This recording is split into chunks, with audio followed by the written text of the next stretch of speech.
Hey, welcome back, everybody. Dr. Greg Eckel, and our title of the show today is Straddling the Ancient and the Modern, Your Personal Paradise and Why It Matters.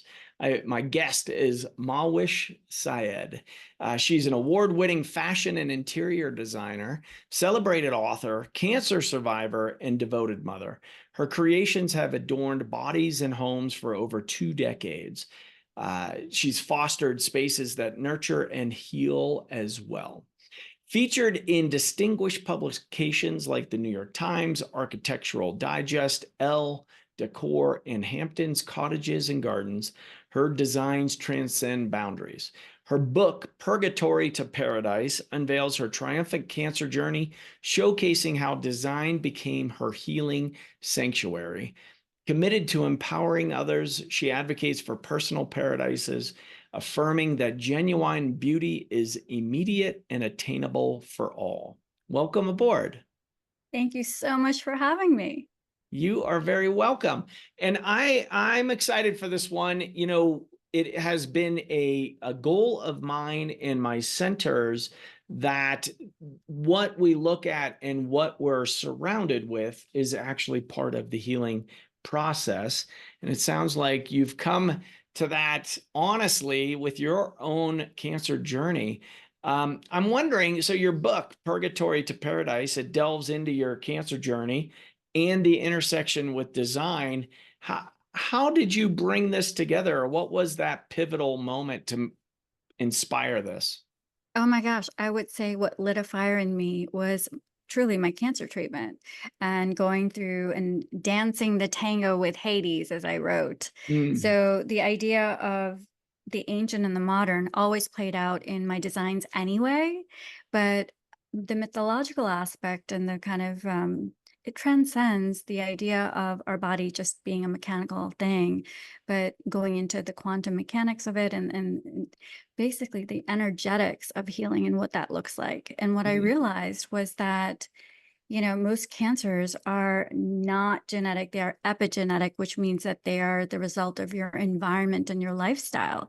So once I started really looking with curiosity at my diagnosis and investigating about what could have caused this, I started looking around my space and realizing that we are in a living ecosystem, right? mm, Our body is an intelligent community of cells, and that intelligent community interacts with your environment, right? And it's the tango, and that we are very much empowered and have agency, because that means that if we change our environment and our lifestyle, we can change our health. mm. You know, there's this saying in Chinese medicine, you are in the universe is in you. And to have that understanding that uh, more of a unity principle of we're just pretending to be separate in this reality, having that play out, how did it play out in your world? I mean, you come from the arts world, you know, you're a designer, like that kind of is like, okay, well, this was part of your understanding of the way things work. But did you have tangible effects of changing something in your environment that then played out health wise? Oh my God, so much. First of all, I just want to parse out this common approach to the word beauty. Okay. Mm-hmm. I am an image maker. I've been an image maker in New York City for my entire career. And I feel like when we say the word beauty and something's beautiful, we think of the aesthetics of it just on the surface of things. And what we're talking about here is cellular alignment, divine cellular alignment. To me, that is real beauty from the inside out. And I Mm, think that's really important to say, because there's a lot of new studies with neuroaesthetics about how art affects your nervous system. And that's true. And beauty does too. But I'm talking on a completely cellular and also a spiritual level. There mm, is that dance. And I believe, quoting Bruce Lipton, like the biology of belief, we have the ability to shift that with our mindset, with our approach. And I think it's important because designing spaces, it's literally my sandbox, Greg. I love it. I love it so much because I'm not only able to create something new and different, but sometimes you're not able to see what you really want. And then someone else is able to draw that out of you. Yeah. And oftentimes we don't give ourselves permission for the things that we desire. That is why my book is Mm. called Purgatory to Paradise, because I was living a life by default. I was in the waiting room of life, basically waiting. Say, for example, this notion of, oh, I'll feel beautiful after treatment is over, or Hmm. I'll enjoy this house once get enough money to do that renovation, whatever it is. We kind of put things on hold. And what I really want to emphasize here, and this is the whole tenet of my book and my life mission, is to create that paradise for you today. What can you do today? What are the protocols that you can practice today that would help you align with that paradise, whether that's your home or internally too, in that divine state of balance? Mm. That's lovely. So that component of inspiration, of why number one, why do we limit ourselves that way? What do you see with people working with people? Oh my God. I think it's our upbringing. It's so weird how much inner child work I do with my clients, like Hmm. really trying to figure out. And this is what my book talks about, that shadow side, that part of us that we put away or we think we've outgrown or we should outgrow that, we're adulting now. We should want that beige, even though it's awful and you hate it. And it's like, wait, everyone else has it. It's kind of like it's, mature. And so we kind of have these false and externalized extrinsic definitions of what's important and what's valuable to us. And I think working with my clients, I'm like an archaeologist. I'm digging in those layers, those Yeah. strata of your being and like, okay, let's find out what you really love when you were 8 years old and why that stopped. Let's figure out what really got you passionate. What were you into? What was your favorite superhero and why? You know what I'm saying? And how that Yeah. affects your design choices today. Sure. Well, so how going forward then in the future, how do you envision your work with merging the design and healing and accessibility for everyone? Well, I'm living this. So when I was going through cancer treatment, I started really practicing what I preached. I was my own guinea pig. And I'm talking like with nutrition, with rituals of reverence. And I'll give you an example. So while I was going through chemo, I couldn't eat that much.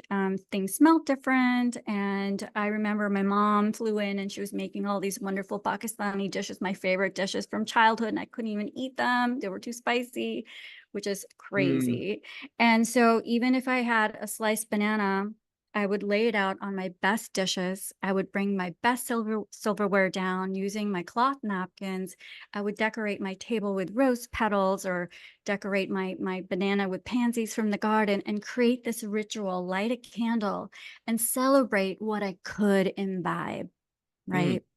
So I was able to create that beautiful experience in whatever humble moment that was for me, right? And create that beauty in that moment. I think that's really important to emphasize. So then I started doing workshops at the hospitals with other cancer survivors. And I remember I had someone ask me, well, you deal with the one percenters. How can I afford you? What can I do today? And I went, oh my God, have I got something for you? Try this, this, and this. So I started looking at the world through your senses, your five Mm. senses. What can you smell today? What can you taste today? What can you touch against your skin today? And so on and so forth. And listening to beautiful music, like when I played 90s EDM in my radiation room. So like basically creating like wonderful neural pathways, right? In that moment of despair, in that moment Mm. of terror, Yeah. especially then. And I think it's really important to emphasize we think that we, again, have to wait until we heal in order to feel good. I believe that we can design ways to feel good in order to heal. Well, that gives me chills. And I think it's spot on is you've got to, I think it's always when you're putting out that future, it's all of those things that you're describing is all about how to have deep presence in the eternal present now, which is all we ever have. And so all of those things are set up to bring somebody to now, to Yeah. what do you smell? What do you taste? What are you in your body? What does your skin, feel like? What does that feel like on your body? All of those, like the rose petals, the lights, the candles, the ceremony of the feeding of the soul, not just with the food, but of the whole scene. I think we need more and more of this. So it's really, I'm really pleased, and why I wanted to have you on What the Health, because this whole interplay of it, we aren't mechanistic. It's not mechanistic. It's not just the apparatus. There's something else going on here. And what you're bringing literally to the table is that honoring and celebrating and almost exalting the spirit. Which, do you talk of spirituality in this work? Or, I mean, how it seems like it just comes up naturally with you. So my guess is yes. Yeah, yeah, there's a lot of poetry there. That's why we're titling this The Ancient and the Modern and straddling the two, because think about it this way, and I'm using science here. We are ancient beings. Our biology is ancient, Mhm. right? For thousands of years, we have functioned in relationship to the sun, right? Why did I go get my certification in applied quantum biology as an interior designer? This is why, because I'm interested in that ancient part of us and how to design a space that is in alignment with our ancientness, with our immortality, so to speak. Mm. And I have meditations in my program for, people undergoing cancer while you're going through chemo, while you're going through radiation, to do the visualizations that I did. So instead of, for example, feeling like the chemo was killing cells, instead, I researched the drug that I was taking, which was a Taxol taxotere-based drug, which is derived from the Pacific yew tree, Mhm. Taxus brevifolia. So then I love botany. So I ended up thinking about that and researching how that it was venerated as the tree of immortality by the Druids and in Greek mythology. And I thought, oh my God, this is fabulous. So I'm imagining as I'm being infused with this immortal fire that Yes. is illuminating me from the inside out. Now imagine that versus someone who's like, oh my God, I'm going to die, Yeah. you know? And this You're idea taking of, this toxin to kill cells, right? right. So Rather that's that, than the right. elixir of longevity. That's awesome. Yeah. So I pivoted, I turned it on its head. And frankly, it is in alignment with that spirituality, because we are not machines. This mechanical viewpoint of like, do this, shift this gear, change this around, and then you'll have this result. We are a complex system of intelligent life that knows and seeks homeostasis at all times, Mm. right? I was just basically helping to get my body to that state of homeostasis and kind of getting out of my own way, so to speak, right? Because oftentimes our fear is what blocks us. Mm. That this component of bringing the quantum, you studied quantum biology, and bringing that into the design world, and how kind of how does that inform your approach to creating healing environments? This is really necessary for modern day living.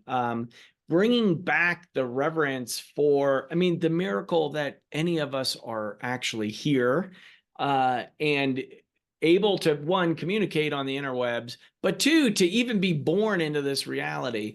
And so to have you in your approach with design and really bringing this to the forefront, I really, I'll give you a red pom pom moment of the show. I love that. I love that. Thank you. Thank you. Thank you. I love that. So this is hilarious because we were meant to meet. I really truly believe that when you're a healer and you want to help people, you can't help but bring in and be a unifier, right? Yeah. In that aspect. So in terms of answering your question on the circadian level, oh my God, have I got tips for you? One simple one right off the bat is, did you know that, everyone's talking about toxic blue light? But I want to talk about the placement of that light in your room at night. And Mm, here's why. So your body, which is, you're a light being. We have photoreceptors all over our skin, not just our eyes. So we register and communicate with the light levels in our space, right? Now at night, when you turn on that lonely dome ceiling light above your floor, above your head, you're basically giving your body a signal that it's high noon. Because if you think about the placement of the sun at that time of day, then your light placement indoors should also mimic that. I'm talking about the location and the proximity of that light to you. So at night, if the sun is at, 10% or 15% off the horizon, think of having table lamps and turn off that overhead light. That's my mm, biggest pet peeve as a designer, first of all, because it's so unattractive to be lit from the top. But also think of candlelight. Think of mm. things that mimic that light, that ambient light. Think of your most romantic hotel, like restaurant. Is it like a cafeteria style institutional bright light? Right. No, Yeah. it's freaking dim. It's Yeah. dim for a reason. It creates that intimacy. And Yeah. basically, if you're trying to get yourself into a parasympathetic state and a rest and relaxation state before you go to sleep, you want to dim your lights down and have, I love candles. Candles are great because fire is the only source of natural infrared light other than the sun. Mm. And yeah, everyone's talking about red light, red light, red light. I'm old school. Talk about ancient. What did your great grandparents do? What did your ancestors do? I'm following them. Yeah. Lovely. I love it. So with so where do you take this from here? You're doing lectures in the hospital with cancer survivors or support groups. What do you bring into that space for folks? Because it can be quite overwhelming and depressing as well. People say that, but I never feel depressed. I'm always enhanced when I speak to everyone going through cancer. The reason why is because I'm an initiate. I'm it's a sisterhood and a Yeah. brotherhood. You've So been I'm through it. Yeah. yeah, yeah, it's not that at all. As a matter of fact, I did an in-person meditation, a beauty meditation with women who were going through active treatment, ovarian and breast cancer.